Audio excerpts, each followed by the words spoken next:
قل هل يستوي الذين يعلمون والذين لا يعلمون إنما يتذكر أولو الألباب. أشهد أن لا إله إلا الله.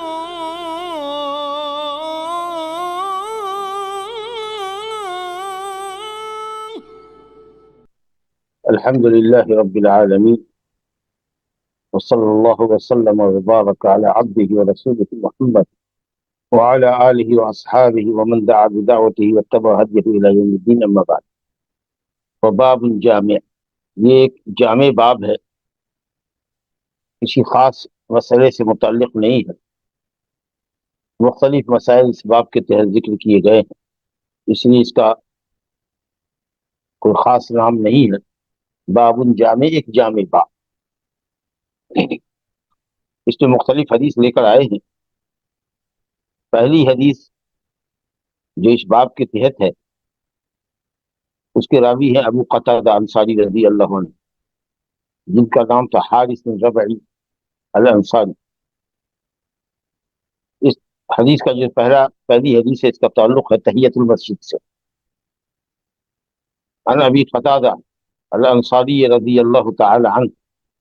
قال قال رسول اللہ صلی اللہ علیہ وسلم اذا دخل احدكم المسجد فلا يجلس حتى يصلي ركعتين۔ ابو قتادہ حارث بن ربعی الانصاری رضی اللہ عنہ سے روایت ہے، قال، انہوں نے فرمایا کہ رسول اللہ صلی اللہ علیہ وسلم نے فرمایا، جب تم میں کا کوئی مسجد میں داخل ہو، فلا یجلس، تو وہ نہ بیٹھے یہاں تک کہ 2 رکعت نماز پڑھ لے۔ اذا ظرف زمان ہے جو عموم کا فائدہ دیتا ہے، جب بھی مسجد میں داخل ہو، مباح وقت ہو یا ممنوع وقت ہو۔ ممنوع اوقات عام طریقے سے 5 ہے: طلوع آفتاب کے وقت، اور جب سورج بیچ آسمان پہ ہو، سر پہ ہو، سایہ اس کا ڈھلا نہ ہو، پورب کی طرف آیا نہ ہو، اور جب سورج ڈوبنے کے کنارے ہو۔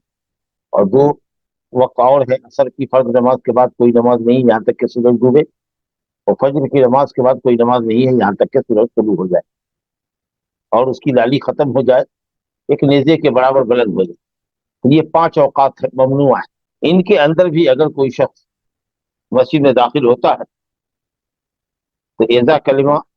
جو ظرف ہے عموم کا فائدہ دیتا ہے۔ اس کا مقصد یہ ہے، اس کا فائدہ یہ ہے کہ جب بھی کسی وقت داخل ہو، چاہے ممنوع اوقات ہی کیوں نہ ہو، اگر کوئی شخص مسجد میں داخل ہوتا ہے، مسجد میں بیٹھنا چاہتا ہے، تو احترام مسجد کے لیے 2 رکعت نماز پڑھ کے بیٹھے، جس کو تحیۃ المسجد کہتے ہیں، کیونکہ مسجد اللہ کا گھر ہے۔ مسجد اللہ کے لیے بنائی جاتی ہے، عبادت کے لیے بنائی جاتی ہے، وَأَنَّ الْمَسَاجِدَ لِلَّهِ۔ اور اسی طریقہ سے حدیث ہے: مجتمع قوم فی بیت من بیوت اللہ یتلون کتاب اللہ ویتدارسونہ فیما بینہم الآیہ۔ الحدیث مسلم کی روایت ہے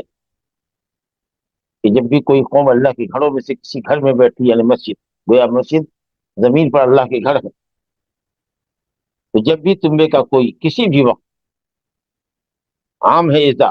جب بھی تم میں کا کوئی بھی آدمی کسی بھی وقت مسجد میں داخل ہو، چاہے وہ ممنوع اوقات ہی کیوں نہ ہو،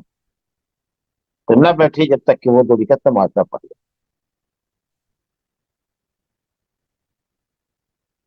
مسجد سے مراد یہاں پر وہ مسجد ہے جو عامۃ المسلمین کی کے لیے بنائی جاتی ہے، جہاں اذان ہوتی ہے، جہاں امام مقرر ہوتا ہے، جہاں عامۃ المسلمین باجماعت نماز ادا کرتے ہیں۔ یہاں پر لغوی معنی مسجد کا نہیں ہے ہر سجدے کی جگہ، یا گھر کا جو مصلی ہمارے ہوتا ہے، بڑے گھر میں لوگ ایک کمرہ خاص عبادت کے لیے بنا لیتے ہیں نماز کے لیے، تو وہ بھی مصلی اس میں داخل نہیں ہے، یا آفس کے اندر ایک کمرہ خاص کیے ہوئے ہیں نماز کے لیے، یا کہیں بھی کارخانے وغیرہ کے اندر کوئی ایک کمرہ ہے جس میں ظہر کی نماز یا عصر کی نماز پڑھ لیتے ہیں، تو وہ مراد نہیں۔ اس میں آدمی بغیر نماز کے بھی بیٹھ سکتا ہے، لیکن جو مسجد ہے جیسے ہمارے شہروں میں ہوتی ہے، دیہاتوں میں ہوتی ہے، مختلف محلوں کے اندر مسجد ہے، یہاں اذان ہوتی ہے اور لوگ عمومی طور پر آتے ہیں نماز پڑھنے کے لیے، جو عامۃ المسلمین کے لیے ہے، اس مسجد کا حق یہ ہے کہ جب آدمی اس میں بیٹھنا چاہے اور پاک ہو کر کے باوضو ہو کر کے اس میں داخل ہوا ہو تو بیٹھنے سے پہلے 2 رکعت نماز پڑھے، اور اگر باوضو نہیں بھی ہو تو مسجد کے اگر گیٹ کے پاس وضو خانہ ہے تو وضو کر لے، اور اس کے بعد مسجد کے اندر داخل ہوتا ہے تو 2 رکعت نماز پڑھ کے۔ یہ جو تحیت المسجد ہے جمہور امت کے علماء کی نزدیک مستحب، البتہ تاکیدی استحباب، اور علماء ظاہریہ نے اس کو واجب کہا۔ اب جو لوگ وجوب کے قائل ہیں جیسے علماء ظاہریہ اور بعض ہمارے محققین علماء بھی اسی طرف گئے ہیں، حضرت علامہ فقیہ اللہ سے محمد بن صالح ابن عثیمین رحمۃ اللہ علیہ کا بھی میدان وجوب ہی کی طرف ہے۔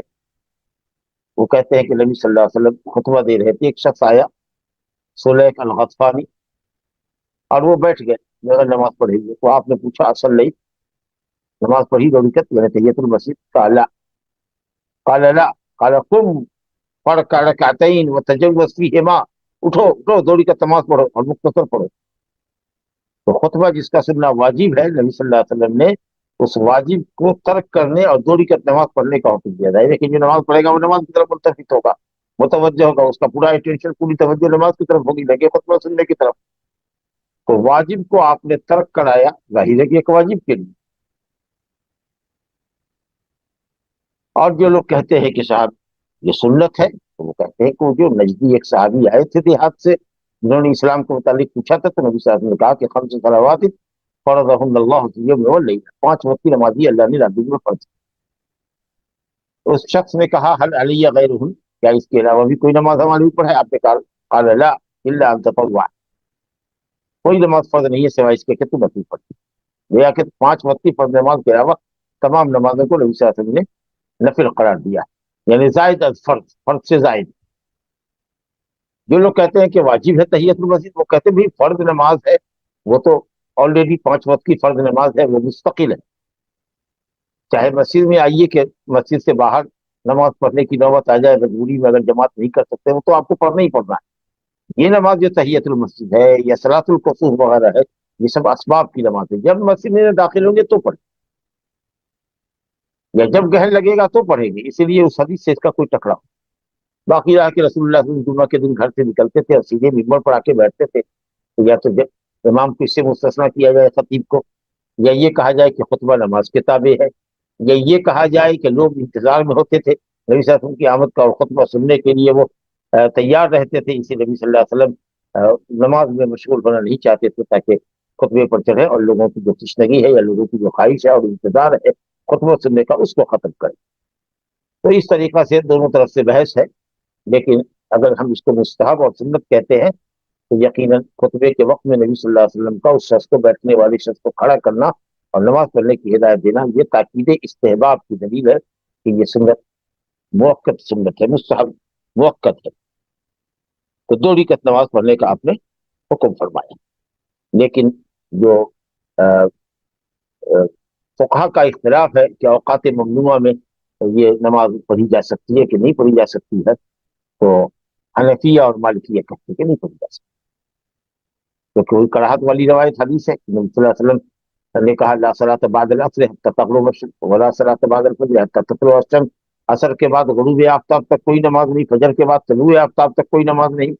اور عقبہ بن عامر کی روایت مسلم میں 3 ساعات کان رسول اللہ صلی اللہ علیہ وسلم ینہانا ان نصلی فیہن، 3 اوقات میں، یعنی طلوع آفتاب کے وقت اور زوال سے پہلے جب سورج بیچ آسمان میں ہو، سایہ ڈھلا نہ ہو، اس کا زوال نہیں ہوا ہو، سایہ ڈھلا نہیں ہو، اور غروب کے وقت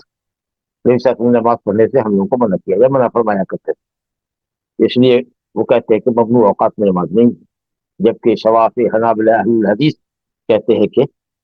یہ روایت جو ہمارے پاس ہے قتادہ ابو قتادہ انصاری کی، یہ مقدم ہے، کیونکہ یہ جو عموم ہے اس کے اندر کوئی تخصیص نہیں آئی، جب بھی مسجد میں داخل ہو تو 2 رکعت نماز پڑھو، یہ عموم اپنی جگہ پر عموم ہے موجود، لیکن اوقات ممنوعہ میں لا صلاۃ بعد العصر، لا صلاۃ بعد الفجر، یہ عموم جو ہے صلاۃ کا یہ مخصوص ہے۔ اگر کسی شخص پر فوت شدہ نماز ہو تو عصر کی نماز کے بعد اگر اس کو یاد آیا کہ اور ظہر اس نے نہیں پڑھی تو ظہر پڑھ لے گا، مالکیہ کے لیے، حالانکہ حنفیہ کہتے ہیں کہ فوت شدہ نماز بھی قضا کے وقت میں نہیں، لیکن جنازہ کی نماز ان کے یہاں ہے۔ منت اگر کسی نے مانا ہوا ہے کہ اگر میرا بھائی جو غائب ہے اگر وہ کہیں سے آ جائے گا تو ہم نماز پڑھیں گے، تو منت کی نماز ہے، جنازہ کی نماز ہے۔ تو معلوم یہ ہوا کہ لا صلاۃ کے عموم کو ان لوگوں نے کچھ کچھ حالات میں مخصوص کر لیا ہے کہ فلاں نماز جائز ہے، جیسے قضا فوت شدہ نماز۔ مالکیہ سمیت شافیہ حنفیہ کے حنابلہ کے نزدیک تو ہے ہی، لیکن مالکیہ کے نزدیک بھی ہے۔ صرف حنفیہ کہتے ہیں کہ قضاء فائتہ فوت شدہ نماز کی قضا ممنوع اوقات میں نہیں کرتے، باقی جنازہ وغیرہ پڑھنے کے وہ بھی قائم۔ تو بہرحال وہ حدیث جو ہے اس کا عموم باقی نہیں ہے، عموم سے کچھ صورتیں خاص کر لی گئی، جبکہ یہ عموم اپنی جگہ پر ہے۔ تو جو عام ایسا ہو، جو عموم ایسا ہو جس کی کوئی شکل خاص نہ کی گئی ہو، وہ اس عموم پر مقدم ہوتا ہے جس کی بعض شکلیں یا جس سے بعض شکلیں مستثنی کر دی گئی۔ تو اسی لیے اس حدیث پر عمل کیا جائے، اور اس پر عمل کرنے میں دونوں حدیث پر تطبیق ہو جاتی ہے کہ بھائی جس نماز کا سبب ہے، جس کی دلیل موجود ہے کہ نبی صلی اللہ علیہ وسلم نے فوت شدہ نماز کو عصر کے بعد قضا کیا ہے۔ مثال کے طور پر ایک حدیث ہے صحیح میں کہ وفد آیا تھا اسلام سمجھنے کے لیے، وفد عبدالقیس یا کوئی اور وقت تھا، تو بہرحال اس کو اسلام سمجھانے لگے ظہر کے بعد، اور ظہر کے بعد کی دوری کا سنت آپ نہیں پڑھ سکے، تو ام سلمہ رضی اللہ عنہ کے گھر میں داخل ہوئے عصر کی نماز کے بعد، تو آپ نے ظہر کی بعد والی دوری کا سنت کی قضا کی تھی، تو قضاء فائدہ ہے۔ تو اسی لیے وہ حدیث عام مخصوص منہ البعض۔ اور یہ جو ہے سبب ہم بتا رہے تھے کہ جس نماز کا سبب ہے اس کی وہ جائز ہے عصر کے بعد بھی ممنوع اوقات میں، جیسے کہ نبی صلی اللہ علیہ وسلم نے قضا کیا۔ تو اسی طریقہ سے یہ نماز ہے کہ جب کوئی مسجد میں داخل ہو تو مسجد کا دخول تحیت المسجد کا سبب، یہ سبب پایا گیا تو نماز پائی۔ اور اسی طریقے سے چاند گرہن ہے مثال کے طور پر، جو عصر کی فرض نماز کے بعد ہے، ہمارے یہاں 3:30 بجے جماعت ہو رہی ہے یا 4 بجے جماعت ہو رہی ہے، اور سورج میں گرہن لگ رہا ہے 4:30 سے 4:30 سے لے کر کے 5:30 تک ہے۔ اب ظاہر ہے کہ اس وقت یہ سبب پایا گیا، نبی صلی اللہ علیہ وسلم نے کہا کہ جب دیکھو یہ علامت کے ظاہر ہو فافزعوا الی الصلاۃ، تو نماز کی طرف گھبرا کے آؤ، تو یہ سبب پایا گیا، لہذا کہا جائے گا کہ کوئی نماز عصر کے بعد، فجر کے بعد یا ممنوع اوقات میں نہیں ہے ایسی نماز جس کا کوئی سبب نہ ہو، کوئی دلیل نہ ہو اس کی، لیکن جس کے اسباب پائے جائیں وہ نماز عصر کے بعد بھی، فجر کے بعد بھی، ممنوع اوقات میں بھی جائز۔ اللہ صلاح کو نوافل مطلقہ پر محمول کر کہ آدمی نفل مطلق صرف ثواب کے لیے نماز پڑھے جا رہا ہے عصر کے بعد، فجر کے بعد، تو وہ نماز نہ پڑھے، لیکن جس نماز کی دلیل موجود ہو، جس کا سبب موجود ہو، وہ پڑھ سکتا ہے۔ تو اس طریقے سے اس پر عمل کر لیتے، اس حدیث پر عمل کر لیتے کہ جب آدمی مسجد میں داخل ہو 2 رکعت نماز پڑھے بغیر نہ بیٹھے، اس پر عمل کرنے سے وہ جو روایت ہے ابن عمر رضی اللہ عنہ وغیرہ کی کہ عصر کے بعد کوئی نماز نہیں، فجر کے بعد کوئی نماز نہیں، یا عقبہ کی روایت کے 3 اوقات میں نبی صلی اللہ علیہ وسلم منع فرمایا کرتے تھے، جمع اور تسبیح کی صورت نکل جاتی کہ جن نمازوں کے اسباب ہیں، دلیل موجود ہے، سبب کے ساتھ وہ نماز مربوط ہے، تو وہ نماز پڑھی جائے گی۔ البتہ نوافل مطلقہ ممنوع اوقات میں ہم نہیں پڑھ سکتے کہ عصر کے بعد تو مغرب تک رہنا ہے تو کہاں جائیں، باہر نہیں جانا ہے، چلو مسجد میں عصر کے بعد سے لے کے مغرب تک نماز کا ایک سلسلہ جاری کیے ہوئے نہیں، آپ قرآن کی تلاوت کیجیے، ذکر دعا میں مشغول رہیے، لیکن ہاں اگر کوئی آتا ہے باہر سے اور مسجد میں بیٹھنا چاہتا ہے تو وہ نماز پڑھ کے بیٹھ سکتے۔ چلیے، تو اس طریقہ سے دونوں حدیثوں پر عمل ہو جائے گا۔ گویا کہ ممنوع اوقات میں نماز نہ پڑھنے کی حدیثوں کو نوافل مطلقہ پر محمول کر، اور یہ جو حدیث ہمارے پاس ہے مقتدہ انصاری کی تحیت المسجد کے لیے، وہ جب اس کا سبب پایا جائے، جب آدمی مسجد میں داخل ہو، یا جب اس کو یاد آئے کہ اس کے اوپر فوت شدہ کوئی نماز ہے، قضا نماز ہے، یا جنازہ کی نماز ہو، یا صلاۃ الکسوف کا سبب پایا جائے کہ عصر کے بعد ہی گرہن لگتا ہے یا فجر کی فرض نماز کے بعد سے گرہن شروع ہوگا، تو اگر سورج نکلتے ہوئے ہی گرہن ہے، 5:50 پر سورج نکل رہا ہے اور 5:50 سے ہی اگر انڈیا میں گرہن ہے، حیدرآباد میں ہے گرہن، تو اسی وقت سے نماز شروع ہو جائے۔ وباللہ التوفیق۔ اور جتنی مرتبہ آدمی مسجد میں آئے، یہ آخری سنت ہے اس کے لیے کہ وہ بیٹھنے سے پہلے 2 رکعت نماز پڑھے۔ اصل میں یہ حدیث نبی صلی اللہ علیہ وسلم نے سلیح الغطفانی ہی کے تعلق سے فرمائی تھی کہ جمعہ کے دن آئے تھے اور بیٹھ گئے تھے، تو نبی صلی اللہ علیہ وسلم نے کہا کہ کیا تم نے نماز پڑھی؟ انہوں نے کہا نہیں، کہا تم اٹھو 2 رکعت نماز پڑھو اور مختصر پڑھو۔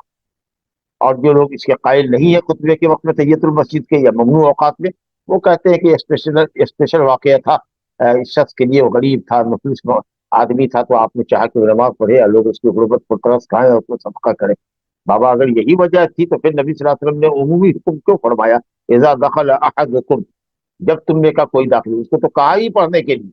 ٹھیک ہے، اس کے ساتھ یہ سبب تھا، لیکن آپ نے عمومی خطاب فرمایا صحابہ کرام کو کہ جب بھی تم میں کا کوئی مسجد میں داخل ہو تو 2 رکعت پڑھے بغیر نہ بیٹھے۔ تو معلوم ہوا کہ یہ حدیث عام ہے، یہ واقعہ کوئی صلح کلغطفانی کے ساتھ خاص نہیں۔ دوسری حدیث جو اس باب کے اندر ہے اس کا تعلق تکلم سے، نماز کے اندر گفتگو، آپسی گفتگو۔ شروع کے اندر لوگ نماز میں آتے تھے تو آدمی اپنے بغل کے ساتھی سے جس کے ساتھ وہ لگتا صف میں بات کرتا تھا، کیا دقت ہوئی، یا تم آج فلاں جگہ گئے تھے، جو کام تم کو کرنا تھا وہ ہوا، جی، نماز میں اس سے بات کر رہے ہیں۔ اب وہ نماز میں جواب دیتا سائل کو، پوچھنے والی شخص کو۔ بعد میں نبی صلی اللہ علیہ وسلم اور آیت اتر گئی، وقوموا للہ قانتین حافظوا علی الصلوات والصلاۃ الوسطی وقوموا للہ قانتین۔ تب صحابہ کرام کو گفتگو کرنے سے منع کر دیا گیا کہ آپ آپسی گفتگو نہیں کر سکتے۔ ونہینا عن الکلام، اور ہم لوگوں کو کلام سے روک دیا گیا، یعنی آپسی گفتگو کرنے سے روک دیا۔ سکوت کا حکم دیا گیا، کس چیز سے سکوت؟ لوگوں کی آپسی گفتگو سے منع کر دیا گیا، اور کہا گیا کہ چپ رہا کرو، باتیں نہ کیا کرو۔ باقی رہا کہ سکوت سے مراد مطلق سکوت نہیں ہے، کیونکہ قرآن پڑھنا ہے نماز کے اندر، اذکار پڑھنے ہیں، رکوع سجدے کے ہر حالت میں تو کچھ نہ کچھ ذکر موجود ہے نا۔ تو سکوت اور ادب کلام کا مطلب یہ کہ آپس کی جو گفتگو پہلے ہوا کرتی تھی اب اس حکم کو منسوخ کر دیا گیا۔ تو الحمدللہ یہ حدیث ہے زید بن ارقم رضی اللہ عنہ کی، بخاری مسلم کی روایت ہے۔ زید بن ارقم رضی اللہ عنہ فرماتے ہیں کہ کننا نتکلم فی الصلاۃ، ہم لوگ نماز کے اندر آپسی گفتگو کیا کرتے تھے، بقدر ضرورت ہم ایک دوسرے سے گفتگو نماز میں کرتے تھے، یعنی جب ایک شخص ملتا نماز کے اندر تو وہ نماز میں پہلے سے شامل آدمی سے گفتگو کرتا، اور وہ شامل شخص پہلے سے جو نماز میں ہوتا وہ اس کو جواب دیتا۔ یکلم الرجل صاحبہ وہو الی جنبہ فی الصلاۃ، آدمی اپنے ساتھی سے جو اس کے پہلو میں ہوتا یا جس کے پہلو میں وہ کھڑا ہوتا اس سے وہ گفتگو کرتا اور وہ اس کو جواب بھی دیتا۔ حتی نزلت، یہاں تک کہ یہ آیت اتری، وقوموا للہ قانتین، اللہ کے سامنے چپ چاپ کھڑے رہو۔ کوئی کہہ رہا چپ چاپ سے مراد قنوت کے کئی معنی ہوتے ہیں، قنوت کے معنی طاعت، دوام الطاعہ، ان ابراہیم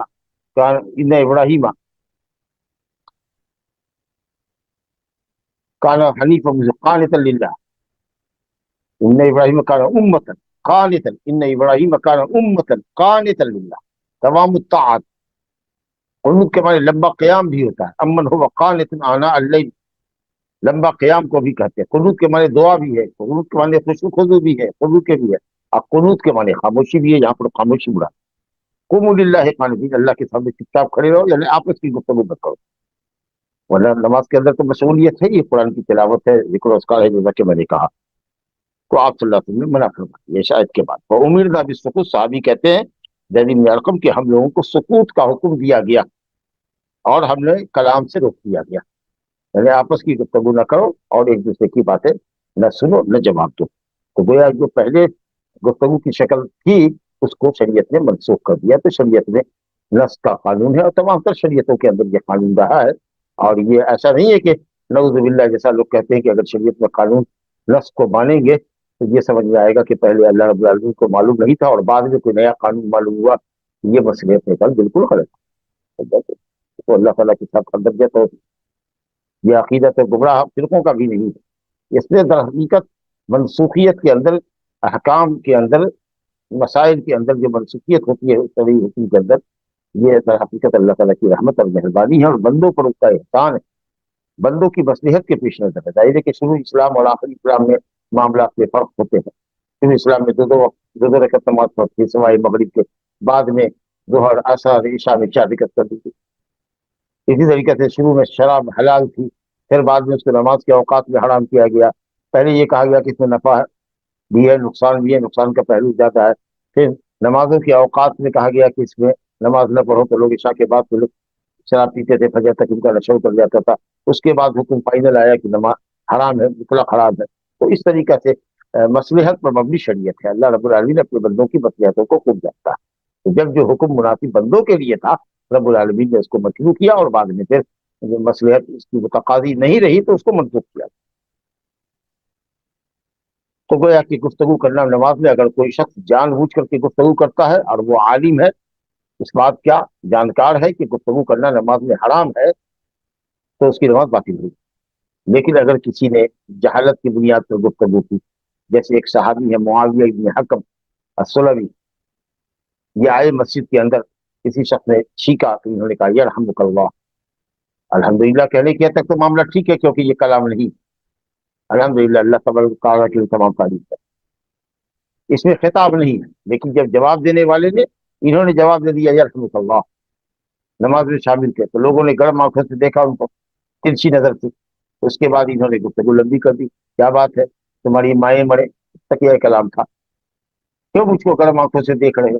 اب اس کے بعد لوگوں نے زانو پر کالی یہ ہتھیلی مارنی شروع کی، آواز گونجی، تو یہ سمجھے کہ اب انہوں نے سمجھا کہ لوگ کو خاموش کریں گے، سب گفتگو چلی۔ بعد میں نبی صلی اللہ علیہ وسلم نے بلایا معاویہ کو اور کہا کہ نہاز الصلاۃ لا یصلح فیہا شیء من کلام الناس، نماز کے اندر آپس کی گفتگو حلال نہیں، انما هو التصویر والتکبیر وقراءۃ القرآن، نماز تصویر تکبیر اور قراءت قرآن کا نام، تو گفتگو نہیں کرو، نرمی سے آپ نے سمجھایا۔ تو چونکہ وہ قانون شریعت نہیں جانتے تھے، ایک عام مسئلہ ان کو معلوم تھا کہ جب چھینکنے والا الحمدللہ کہے تو جواب دینے والا یرحمک اللہ کہے، لیکن یہ یرحمک کا جو ہے اللہ تجھ پر، یہ خطاب ہے، یہ کلام ہو گیا، یہ جائز نہیں۔ تو اس طریقے سے لا علمی میں اگر کسی نے گفتگو کی تو انشاءاللہ اس کی نماز ہو جائے، بھول چوک سے اس نے ایسا کیا، نسیانا و خطأ، یا اسی طریقے سے کوئی شخص سامنے آ رہا ہے، اندھا آدمی ہے، کنویں میں گر رہا ہے، گڑھے میں گر رہا ہے، ہلاکت میں پڑ رہا ہے، تو یہی سے چیخا وہ، یا اسی طریقے سے ذوالیدین والی روایت میں نبی صلی اللہ علیہ وسلم نے 2 ہی رکعت پر سلام پھیر دیا تھا 4 رکعت والی نماز میں، تو نماز کی اصلاح و درستگی کے لیے آمدن ذوالیدین نبی صلی اللہ علیہ وسلم کو کہا کہ کیا نماز کم کر دی گئی ہے یا آپ بھول گئے، جو حدیث ہم پڑھ کے آ چکے ہیں۔ تو انشاءاللہ ان حالتوں میں صحیح قول اہل علم کا یہ ہے کہ نماز باطل نہیں۔ تیسری روایت دیکھیے اس باب کی، عبداللہ بن عمر و ابو ہریرہ رضی اللہ عنہم سے روایت ہے۔ عبداللہ بن عمر 2 ہے، عبداللہ صحابی ہیں، ان کے والد حضرت عمر بن خطاب بھی صحابی ہیں، تو 2 ہوئے، اور ابو ہریرہ ملا کے 3 ہوئے، اس لیے رضی اللہ عنہم۔ اور اگر کوئی چاہے عبداللہ بن عمر و ابو ہریرہ رضی اللہ عنہما تو بھی درست ہے، لیکن یہاں پر صاحب کتاب نے ہمارے حضرت عبداللہ صحابی، حضرت عمر صحابی، بزرگ طویل صحابی، عمر بن خطاب خلیفہ دوم، ان کے بیٹے عبداللہ دونوں صحابی ہیں، اور ابو ہریرہ 3 ہے، اسی رضی اللہ عنہ جمع کیسے کا استعمال کیا۔ وہ رسول اللہ صلی اللہ علیہ وسلم سے روایت کرتے ہیں انہو قال، آپ نے فرمایا اذا اشتد الحر فابردوا بالصلاۃ فان شدۃ الحر من فیہ جہنم، آپ نے فرمایا کہ جب گرمی سخت پڑنے لگے، جیسے آج کل گرمی سخت پڑ رہی ہے، مئی کا مہینہ ہے، آخر ہے 31 تاریخ ہے مئی کی، تو گرمی سخت ہے، اللہ کا شکر ہے بعض علاقے میں بارش تھوڑی ہوئی ہے تو حرارت میں کمی آئی ہے، لیکن کل تک بہت شدید گرمی تھی، تو فرمایا کہ اگر گرمی شدید ہو، سخت ہو، گرم موسم ہو، سمر سیزن ہو، گرمی کا موسم بھی ہو، اور تیز دھوپ ہو اور گرمی سخت پڑتی ہو، فابردوا بالصلاۃ، تو نماز کو تھوڑا ٹھنڈا کر کے پڑھو، نماز تمہارا ظہر کی نماز، یعنی عام وقت میں اول وقت میں جو پڑھتے ہو اس سے 1 آدھ گھنٹہ لیٹ کر کے اس کو پڑھو۔ لیٹ کتنی تاخیر کر سکتے ہیں؟ تو اتنی تاخیر بعض روایتوں میں ہے کہ حتی رأینا فیء الطلوع، تیروں کو دیکھتے تھے کہ سایہ، تیروں کا سایہ زمین پر پڑنے لگا ہے اور اس سائے میں آدمی جا سکتا ہے، تو دیواروں کا سایہ زمین پر جب اتر جائے کہ آدمی اس سائے میں آ جا سکے تو اتنی تاخیر کرنی چاہیے، ورنہ گرمی تو رہتی ہی ہے، لیکن 1 بجے کے بعد 2 بجے 2:30 بجے کے قریب جو ہے دن کے 2:30 بجے، پونے 3 بجے 3 بجے تک گرمی کی شدت میں تھوڑی کمی آتی ہے، اثر سے آدھا گھنٹہ پہلے تک کو کہا گیا کہ جب گرمی سخت ہو تو نماز کو ٹھنڈا۔ اب یہ حکم جو ہے یہ رخصت ہے، اس کا مطلب یہ ہے کہ اگر حالات اس بات کے متقاضی ہوں کہ نہیں ہم اول وقت میں پڑھیں تو پڑھ سکتے ہیں۔ مثال کے طور پر ہم ایک آفس کے لوگ ہیں، ہمیں کہیں باہر نہیں جانا ہے یا لوگوں کو ہمارے یہاں باہر سے نہیں آنا، تب ایسی صورت میں ہم کیا کریں گے کہ صاحب ہم اول وقت میں نماز پڑھ لیں۔ کچھ لوگوں نے کہا کہ نہیں، چاہے آپ باہر جائیں نہیں جائیں، کوئی آپ کے یہاں آئے یا نہ آئے، یہ ایک عمومی حکم ہے کہ جب گرمی سخت پڑے تو نماز کو ٹھنڈا کر دیں۔ اور کچھ لوگوں نے کہا کہ نہیں، یہ نمازیوں کی مصلحت کے پیچھے نظر ہے۔ کالونی کے اندر ایک مسجد ہے، لوگ اپنے اپنے گھروں سے نکل جائیں گے اور وہاں چلے جائیں گے، ماشاء اللہ مسجد مکیف ہے، وہاں لگا ہوا ہے، کولر لگا ہوا ہے یا AC وغیرہ لگی ہوئی ہے. یا پھر کچھ لوگ یہ سمجھ رہے ہیں کہ صاحب ڈیوٹی سے فارغ ہوئے ہیں، اگر نماز مؤخر کر دی گئی مثال کے طور پر 1 بجے ڈیوٹی سے فری ہوئے اور 2:30 بجے رکھی گئی ہے ظہر کی نماز، تو چلتے ہیں گھر. اور گھر گیا تو کھانا کھایا تو قیلولہ کیا تو سو گیا. اور ایسا بھی ہوا کہ اکثر اوقات میں عصر کے وقت ہی وہ جگہ پہ نماز چھوٹ گئی. اگر اس طرح کی صورت حال ہو تو اہل علم نے کہا ہے کہ اول وقت میں بھی پڑھ لینے میں کوئی حرج نہیں ہے، کیونکہ بہرحال یہ رخصت ہے. چلیے، اور اگر کوئی اس رخصت سے فائدہ اٹھانا چاہے اور عام وقتوں کے مقابلے میں 1 گھنٹہ 1.5 گھنٹہ ظہر کی نماز کو لیٹ کر دے تو تھوڑا سایہ لگ جائے، گرمی 2 بجے کے بعد ذرا کم ہوتی ہے، سورج کی شدت میں اور اس کی تمازت میں کمی آتی ہے، تو کر سکتا ہے. آپ نے اس کی علت بتائی کہ یہ جو شدید گرمی پڑتی ہے یہ کیوں پڑتی ہے؟ فإن شدت الحر من فیہ جہنم، یہ جہنم سے نکلنے والی گرم بھاپ ہے، گرم ہوا ہے، جو جہنم گرم ہوا چھوڑتی ہے اس کے اثرات محسوس ہوتے ہیں. یہ نبی کریم صلی اللہ علیہ وسلم نے فرمایا. اور صحیح حدیث ہے کہ جہنم نے رب تعالیٰ سے شکایت کی کہ یہ رب عقل بعض نے بعض حصے کو کھا لیا ہے، یعنی بعض حصے پر غالب ہے جہنم میں. سخت اس میں سردی کا بھی ایک حصہ ہے، برف کا ایک حصہ ہے، اور ایک حصہ آگ کا بھی ہے. تو اللہ تعالیٰ نے اس کو 2 سانس چھوڑنے کا حکم دیا. ایک جاڑے میں تو فرمایا کہ جو شدید قسم کا جاڑا جو پاتے ہو یہ جہنم کے ٹھنڈی ہوا چھوڑنے کے نتیجے میں ہے، اور جو سخت گرمی پاتے ہیں وہ بھی جہنم کی بعض سموم جو جھلسانے والی ہوا ہوتی ہے اس ہوا کے اثرات ہوتے ہیں. اب یہ کیسے کا سوال بتائیے، یہ کیسے کو علامہ ابن عثیمین نے کہا کہ اس کو جیب میں رکھ لیجیے، آستین میں گھسا لیجیے. اللہ اور اس کے رسول نے کہا اس کو مانیے. اب اس کے سائنسی جو بھی ریزن ہو، ہم کو اس سے بحث نہیں ہے، نہ ہم اس پر کوئی اعتراض کر سکتے ہیں، لیکن یہ بھی ایک شرعی ریزن ہے. کہا گیا ہے تو جہنم کی بھاپ ہے، جہنم کی سانس ہے، جہنم کی گرم ہوا ہے جو باہر آئی ہے، تو اس کے اثرات کے نتیجے میں ہے. اور جو سخت شدید قسم کا جاڑا ہے وہ بھی جو برف کا حصہ ہے جہنم میں اس کی وہ ٹھنڈک ہے جو باہر محسوس ہوتی ہے. تو ہم کو شریعت پر ایمان لانا ہے، آمنا اور صدقہ. تو کہا گیا کہ گرمی جب سخت پڑے تو تھوڑا ٹھنڈا کر کے پڑھو. فإن شدت الحر. اب اس میں عقل دوڑا رہے ہیں، جب جہنم سانس چھوڑتی ہے تو ہندوستان ہی میں کیوں گرمی ہے، اور ہندوستان کے اس علاقے کے اندر گرمی کیوں نہیں جاتی ہے جو پہاڑی علاقہ ہے جہاں پر برفیلی ہوائیں چلتی ہے؟ جی منالی میں کیوں نہیں گرمی پڑتی ہے، اور وہ آپ سے کہتے ہیں کہ اوٹی میں کیوں گرمی نہیں پڑتی ہے، اور کشمیر میں کیوں نہیں گرمی پڑتی ہے؟ اب یہ سب جو آپ اعتراض عقل سے کریں گے اللہ کی شریعت پر، تو یہ اعتراض نہیں جائے گا. اس کا مطلب یہ ہے کہ آپ عقل کو شریعت پر مقدم کریں. کیسے نہیں جانتے؟ یہ امر غیبی ہے جو نبی صاحب نے فرمایا ہے، اور حدیث صحیح ہے اور صحیح ہے نہیں کی ہے تو اس لیے ہم کو ماننا ہے. باقی سائنسی ریزن بھی ہوگا تو شریعت اس کی مخالفت نہیں کرتی. چلیے، تو یہ سخت گرمی کی صورتحال ہے. بیچ میں ایک حدیث لائے ہیں یہ انس بن مالک رضی اللہ عنہ کی، اور اس کے بعد پھر ایک حدیث لے کر کے آئے ہیں 2 حدیث کے بعد. وہ حدیث یہ ہے کہ صاحب جب گرمی سخت ہوتی تھی اور صحابہ کرام اپنی پیشانی کو زمین پر باقاعدہ ٹکا نہیں سکتے تھے، سر کو زمین پر باقاعدہ ٹکا نہیں سکتے تھے، تو کپڑا بچھا کر کے سجدہ کرتے. یعنی جو دامن ہے دامن کو پھیلا دیا، اسی طریقے سے ازار ہے تو اس کو پھیلا دیا، یا الگ سے کوئی رومال وغیرہ ہے یا تولیہ وغیرہ ہے یا کترا وغیرہ ہے تو اس کو بھی بچھا دیا. صوب منفصل ہے تو یا صوب متصل ہے تو، لیکن ضرورت کے وقت، ورنہ ہونا یہ چاہیے کہ پیشانی زمین پہ پڑے یا جو قالین ہے اس کو ڈائریکٹ پڑے. ہماری پیشانی اور جو سجدہ گاہ ہے ہماری اس کے درمیان کوئی چیز حائل نہ.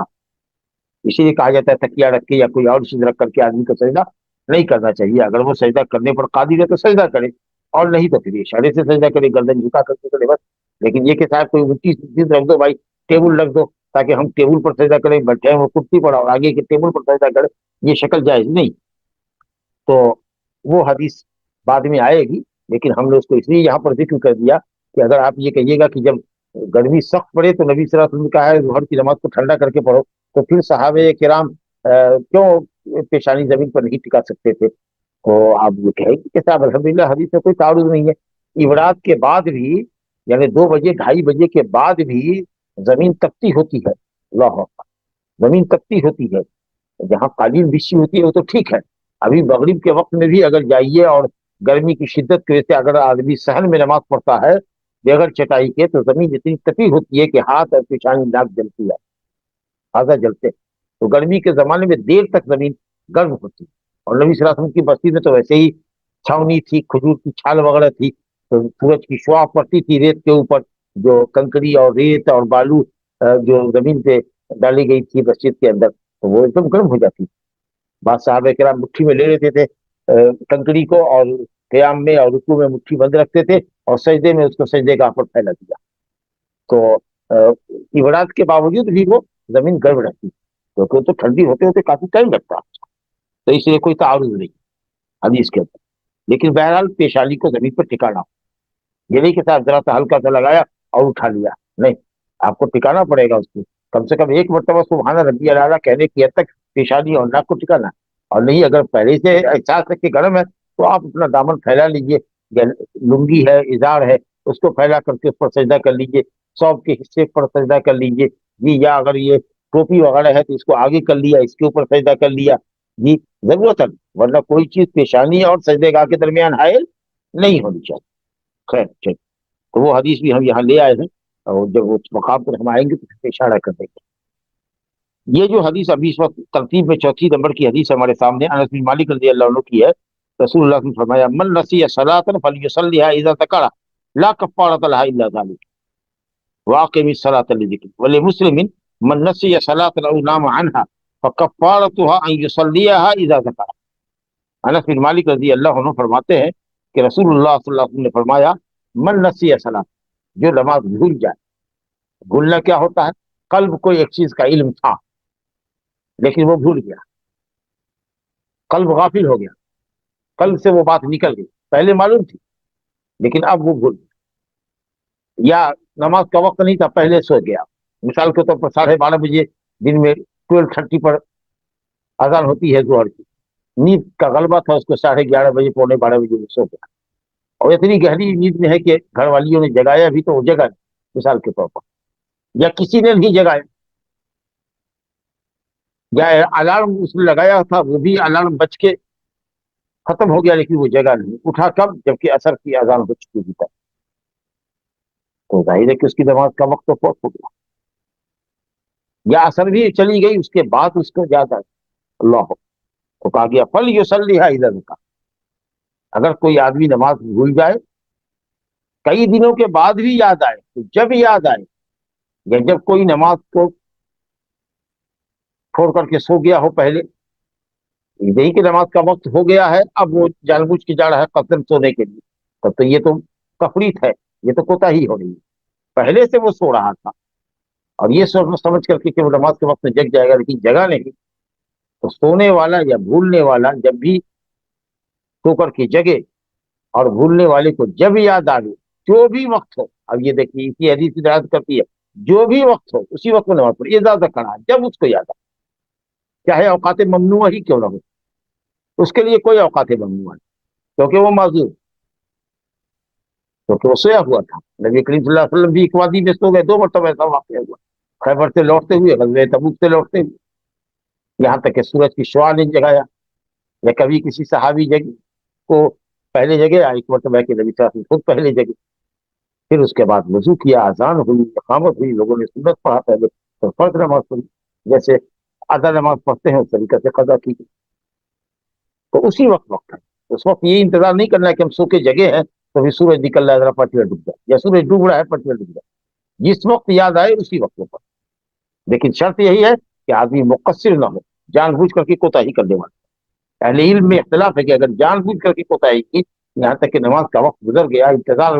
کر رہا ہے، باتوں میں لگا ہوا ہے، اور نماز کا وقت چل گیا، یہاں تک کہ نماز قضا ہو گئی، تو اگرچہ جمہور امت کے علماء کہتے ہیں کہ قضا کرے گا اور بہت بڑا مجرم ہے، اللہ سے معافی مانگے، لیکن جو علماء کہتے ہیں کہ تاریک صلاۃ کافر ہے، انہوں نے کہا کہ انہوں نے کفر کیا،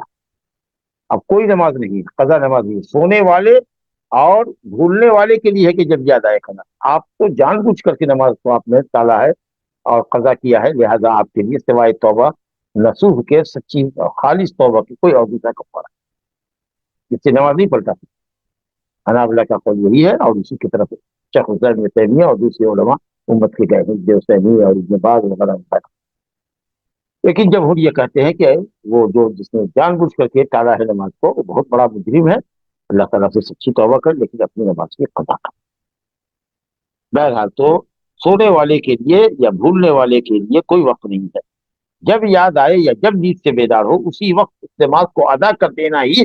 اس تقصیر کا، اس خلل کا، اس نقصان کی تلافی۔ یہ نہیں کہ آج ہی یاد کر لیا ہے، جب یاد آیا تو نماز پڑھ لیا، پھر کل اپنے وقت پر ایک مرتبہ اور پلٹا دے گا، یہ سوٹ جائے۔ کچھ لوگوں نے کہا کہ نہیں آج تو پڑھ لے لیکن کل بھی اس نماز کو ظہر کی اگر نماز چھٹی ہوئی ہے تو ظہر کے وقت میں پڑھے گا، تو اللہ تعالیٰ، ایک صحابی نے کہا کہ اللہ تعالیٰ سود سے منع کرے گا تو سود لے گا،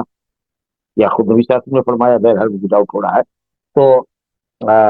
بس یہی ہے کفارہ، لا کفارہ لہا الا ذالک، اس کا کفارہ سوائے اس کے کچھ نہیں ہے کہ آپ کو جب یاد آئے یا جب نیند سے بیدار ہو تو آپ اس نماز کو پڑھیں۔ اگر 10 سال کے بعد بھی یاد آپ کو آئے کہ فلاں دن کی نماز ہمارے سر پر ہے باقی، تو آپ اس کو ادا کریں۔ بھولنے چوکنے سے یا سو جانے کی وجہ سے گناہ تو نہیں لگے گا، لیکن واجب کی ادائیگی آپ سے معاف نہیں ہوگی، اس کو تو آپ کو پورا کرنا۔ اور نبی صلی اللہ علیہ وسلم نے اس کی استدلال میں، اس کی تائید میں آیت کی تلاوت کی، وَأَقِمِ الصَّلَاةَ لِذِكْرِي، اللہ کہتا ہے نماز قائم کرو جب تم کو یاد آئے، یا ایک دوسرا معنی یہ ہے کہ مجھ کو یاد کرنا چاہتے ہو تو اللہ کو یاد کرنے کے لیے نماز قائم کرو، کیونکہ نماز میں اللہ تعالیٰ سے بندہ قریب تر ہوتا ہے، اور ذکر الہی کا بہترین ذریعہ ہے نماز۔ تو اللہ سے ذکر کرنا چاہتے ہو، اللہ کو یاد کرنا چاہتے ہو، اللہ سے قریب ہونا چاہتے ہو تو نماز پڑھو، یا یہ ہے کہ جب نماز یاد آ جائے، بھول چک ہو گئی ہے، بھولے ہوئے ہو، تو جب نماز یاد آئے اسی وقت پڑھو، اس کا کوئی اور دوسرا وقت نہیں ہے۔ صحیح مسلم میں ہے، من نسی صلاۃ او نام عنہا، اوپر والی روایت میں جو متفق علیہ ہے انس بن مالک سے، اس کے اندر تو من نسیہ ہے، صرف بھولنے کا ذکر ہے، یہاں پر نامہ بھی ہے، مسلم میں کی جو سند ہے اس کے اندر ہے من نسیہ صلاۃ، جو کوئی کسی نماز کو بھول جائے، کسی بھی نماز کو بھول جائے، او نام عنہا، یا اس سے غافل ہو کر سو جائے، فکفارتھا، اس کا کفارہ یہی ہے ان یصلیھا اذا ذکرھا، کہ اس نماز کو وہ جب یاد آئے تو اس کو پڑھ۔ اب علماء کا اختلاف ہے کہ اس کو قضا کہا جائے، کہ اس کو ادا کہا جائے، یہ لفظی جھگڑا ہے، لیکن بہرحال اس پر کوئی ملامت نہیں ہے۔ اسی نے کہا کہ چونکہ وقت سے بے وقت پڑھ رہا ہے اسے قضا کہیں گے۔ اب کوئی کہتا ہے کہ بھائی نہ،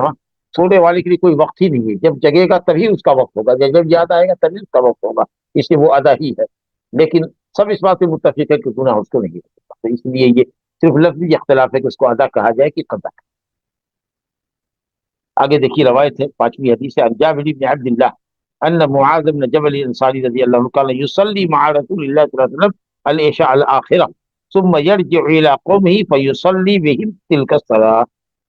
حضرت جابر بن عبداللہ انصاری رضی اللہ عنہ کہتے ہیں کہ معاذ بن جبل انصاری رضی اللہ عنہ تین صحابی بڑے علماء اور فقہاء صحابہ میں سے ہے، جن کا قبیلہ بنو سلمہ جو ہے وہ مدینے کے باہر رہتا تھا، ایک کنارے پر ہے، اور یہ علم کے بڑے شوقین تھے اور بڑے پائے کے عالم بھی ہوئے، خاص کر کے حلال و حرام کا علم، مسائل کا علم بہت تھا ان کے پاس۔ تو نبی صلی اللہ علیہ وسلم کے ساتھ بھی عشاء کی نماز پڑھتے تھے، عشاء آخرہ، کیونکہ ہم نے پہلے بھی ذکر کیا ہے کہ مغرب کو عشاء اولا بھی بعض صحابہ کرام کہتے تھے، سورج ڈوبنے کے بعد نماز پڑھی جاتی ہے اس کو عشاء کہتے ہیں، عشاء اولا مغرب اور عشاء آخرہ۔ ویسے مغرب اور عشاء کی اصطلاح ہے، لیکن اولا کے ساتھ اگر قید لگا دیا جائے یا عشاء آخرہ کی قید لگا دی جائے تو ہم کو سمجھنا چاہیے کہ عشاء اولا سے مراد مغرب اور عشاء آخری سے مراد عشاء۔ تو نبی صلی اللہ علیہ وسلم کے ساتھ وہ نماز پڑھتے تھے، علم سیکھتے تھے، مسائل دریافت کرتے تھے، اور نبی صلی اللہ علیہ وسلم کے پیچھے نماز پڑھنا، مسجد نبوی میں نماز پڑھنا 1000 کی نماز کے برابر ثواب دلاتا ہے۔ ظاہر ہے کہ وہ فرض نماز پڑھتے تھے عشاء کے، پھر وہ اپنی قوم کے پاس لوٹتے تھے، ایک کونے سے دوسرے کونے مسجد نبوی سے جاتے تھے، اور قوم میں سب سے اچھے قرآن پڑھنے والے عالم یہی تھے، امامت کے اہل قوم میں یہی، چنانچہ ان کی قوم انتظار میں رہتی تھی، اور جب لوٹتے فیصلی بہم تلک الصلاۃ، تو وہی نماز عشاء کی قوم کو پڑھاتے۔ اب ظاہر ہے اس سے کیا سمجھ میں آیا کہ حضرت معاذ بن جبل انصاری کے فرض پڑھ چکے ہیں نبی صلی اللہ علیہ وسلم کے ساتھ، اب جو یہاں نماز ہے ان کی وہ کس نیت سے ہو رہی ہے؟ نفل کی نیت سے۔ اب قوم کی نماز ان کے پیچھے فرض کی نیت سے ہو رہی ہے۔ تو اس حدیث پر عنوان کیا لگے گا کہ متنفل کے پیچھے مفترض پڑھ سکتا ہے، یا متنفل کی نفل پڑھنے والے کی اقتدا فرض کرنے والا کر سکتا ہے۔ اب جو لوگ کہتے ہیں کہ نہیں، نیت میں اختلاف نہیں ہونا چاہیے، جیسے کہ یہ حنفیہ اور مالکیہ کہتے ہیں انما جعل الامام لیؤتم بہ، امام اس لیے بنایا گیا کہ اس کی اقتدا کرو، فلا تختلفوا علیہ، امام سے اختلاف نہ کرو. کہتے ہیں کہ نیت کا اختلاف بھی اختلاف ہے. حالانکہ وہاں اختلاف کا مطلب یہ ہے کہ قیام، رکوع، سجدہ وغیرہ کی ادائیگی کے اندر امام سے آگے نہ بڑھو، پہلے نہ کرو. چنانچہ اس کی وضاحت خود حدیث میں موجود ہے. اذا کبر فکبر، اذا رکع فرکعوا، جب امام تکبیر کہہ لے تو کہو، جب رکوع میں چلا جائے تو تم جاؤ. وضاحت موجود. اور اگر آپ سمجھتے ہیں کہ اس کے اختلاف کے اندر یہ نیت کا بھی اختلاف ہے تو یہ آپ کا اس سے استنباط ہے، یا اس میں آپ نیت کے اختلاف کو بھی داخل کر رہے ہیں، جبکہ ہمارے پاس صحیح اور صریح حدیث ہے کہ حضرت معاذ بن جبل رضی اللہ عنہ فرض نماز پڑھ کے جاتے تھے اور وہاں قوم کی امامت کرتے تھے. آپ یہ بھی نہیں کہہ سکتے ہیں، حالانکہ کہتے ہیں کہ حضرت معاذ نفل پڑھتے تھے نبی صلی اللہ علیہ وسلم کے ساتھ، یہاں فرض پڑھتے تھے. اب مسلک کو بچانا ہے تو کوئی بھی پیچھا تعویل کر دیجیے، بالکل واحیات ہے. یہ جب آپ نبی صلی اللہ علیہ وسلم کے پیچھے افضل المساجد کے اندر مدینے میں حضرت معاذ بن جبل انصاری جیسا فقیہ صحابی سنت کی نیت کرے اور فرض جائے اپنی قوم میں، یہ تو کوئی بیوقوف آدمی بھی نہیں کرے گا کہ افضل الخلائق صلی اللہ علیہ وسلم کے پیچھے افضل المساجد میں فرض نماز ہو رہی ہے جس وقت کے نفل نہیں جائز ہے، نفل کی نیت سے پڑھے اور فرض کو لے جائے اپنی قوم میں. پھر یہ تعویل کرتے ہیں کہ نبی صلی اللہ علیہ وسلم کو معلوم نہیں رہا ہوگا. یہ کیسے معلوم نہیں رہا ہوگا؟ یہی معاذ ہیں جو ایک مرتبہ حضرت معاذ عشاء کی نماز میں سورہ بقرہ کی تلاوت کرنے لگے تو وہ انہی کے قبیلے کا ایک آدمی جو کھیت سے کام کر کے آیا تھا، باپ سے کام کر کے آیا تھا، جب اس نے دیکھا کہ سورہ بقرہ کی تلاوت کر رہے ہیں تو اس نے تختہ چھوڑ دی اور اپنے طور پر نماز پڑھ لی مکمل کی. لوگوں نے اس کو پکڑا اور کہا کہ ساتھ منافقوں جیسا عمل کرتے ہو. کہا نہیں میں تو شکایت کروں گا. حضرت معاذ نے کہا میں تمہاری شکایت کروں گا. اور معلوم ہے کہ جب شکایت نبی صلی اللہ علیہ وسلم تک پہنچی تو آپ نے معاذ رضی اللہ عنہ کو سخت ڈانٹ دلائی اور کہا فتانون انت یا معاذ، کتنا انگیزی کرتے ہو، لوگوں کو نماز سے نفرت دلاتے ہو. والشمس وضحاها واللیل اذا یغشی، اس طرح کی صورتیں پڑھا کرو. تو کیسے نبی صلی اللہ علیہ وسلم کو معلوم نہیں تھا کہ حضرت معاذ یہاں نماز پڑھتے ہیں اور قوم میں جا کر کے نماز پڑھاتے ہیں؟ یہ تعبیر بھی غلط ہے. اور اگر نبی صلی اللہ علیہ وسلم کو معلوم نہیں تھا تو زمانہ نزول وحی کا تھا. ایک قبیلے کے اندر ایک متنقل غلط طریقے سے فرض پڑھنے والوں کی نماز پڑھا رہا ہے. رب العالمین کیا اپنے نبی کو مقتدی کر سکتا؟ یہ ہے تعصب اور تقلید کا نتیجہ ہے. صاحب کیسے بھی ہو حدیث کو توڑو کاٹو لیکن اب مطلب سنو، یہ بالکل بات غلط ہے. حضرت معاذ بن جبل کی نماز قوم میں نفل کی حیثیت سے تھی، قوم فرض پڑھتی تھی. تو جب مفترض مترتل کے پیچھے پڑھ سکتا ہے تو اسی سے سمجھ لیجیے کہ مفترض کے پیچھے تو پڑھ ہی سکتا ہے نا، بدرجہ والا. اب ہمارے اوپر ظہر کی نماز مثال کے طور پر باقی ہے اور ہم آئے تو مسجد میں اثر کی جماعت ہو رہی ہے تو ہم اثر کی نماز میں ملیں گے امام کے ساتھ ظہر کی نیت. اور جب امام سلام پھیر دے گا یا اگر ہم مسبوق ہے تو ہم اپنی نماز مکمل کر لیں گے ظہر کی نیت سے، اس کے بعد اثر پڑھ. چلیے تو یہ ہے کہ صاحب امام کی نیتوں میں فرق ہو سکتا ہے. اثر پڑھنے والے کے پیچھے ظہر پڑھ سکتے ہیں اور اسی طریقے سے نفل پڑھنے والے کے پیچھے فرض پڑھ. فرض پڑھنے والے کے پیچھے کوئی نفل کی نیت سے ملنا چاہے تو بھی مل سکتا ہے. ایک شخص آیا، جماعت ختم ہو گئی تھی، وہ تنہا نماز پڑھ رہا تھا، فرض کی نیت سے آپ نے کہا کہ من یتجر علی ھذا، من یتصدق علی ھذا، کون آدمی اس پر صدقہ کرے گا کہ اس کے ساتھ مل لے تاکہ اس کو جماعت کا ثواب مل جائے. ایک صحابی تھے غالباً ابو بکر صدیق رضی اللہ عنہ سے، اور انہوں نے اس کے ساتھ نماز پڑھ لی تاکہ اس کو جماعت کا ثواب مل. یہ ایک بڑا اہم مسئلہ تھا. آگے روایت ہے وہی جس کی طرف میں نے اشارہ کیا تھا، انس بن مالک رضی اللہ عنہ کی حدیث ہے، كنا نصلي مع رسول اللہ صلی اللہ علیہ وسلم في شدۃ الحر، سخت گرمی میں، سخت گرمی کے زمانے میں، سخت گرمی میں ہم لوگ نماز پڑھتے تھے. اور جب ہم نے کا کوئی اپنی پیشانی کو زمین پر باقاعدہ ٹکا نہیں سکتا تھا، گاڑ نہیں سکتا تھا پیشانی کو باقاعدہ، معلوم کہ پیشانی کو گاڑنا ہے صرف یعنی کی طرح سے اٹھا کے رکھے ہوئے یا ہلکا سا لگا کے رکھے ہوئے، پورے طریقے سے ناک اور پیشانی زمین پہ گڑنی چاہیے، ہاتھ گڑنا چاہیے. یہ اگر بہت گرم ہے تو آپ کنکڑی کو ٹھنڈا کر کے اس پہ رکھ دیجیے یا دامن وغیرہ سمیت پھیلا دیجیے، اس کے اوپر سجدہ کیجیے. لیکن یہ ہے کہ کچھ لوگ ہاتھ کو ہاتھ پر رکھ دیں ایسے اس پر سجدہ کریں، ہرگز جائز نہیں ہے، کیونکہ آپ نے دو ہاتھوں پر سجدہ کرنا ہے، وہ تو آپ نے کیا نہیں. کچھ لوگ کی عادت ہوتی ہے کہ داہنے پاؤں کو بائیں پاؤں پر ایسے چڑھا لیتے. کچھ لوگوں کا قدم اٹھا ہوتا ہے زمین سے، بالکل سجدہ نہیں ہوگا، نماز باطل ہو جائے گی، وہ رکعت اس کی باطل ہو جائے گی اس طرح کی حرکت کرے. لیکن ہاں کپڑا الگ سے ہو تو رکھ سکتے ہیں، کپڑا جسم کا ہو کچادہ ہو تو کر سکتے ہیں، یا مسجد میں اگر مٹی یا بالو ہے تو اس کو ٹھنڈا کر کے ہاتھ میں لے کر کے اس کو اٹھا سکتے ہیں. بہرحال یہ کہتے ہیں کہ شدت حر کی وجہ سے، گرمی شدید ہونے کی وجہ سے ہم لوگ اپنی پیشانی کو باقاعدہ زمین کے اوپر گاڑ نہیں سکتے تھے،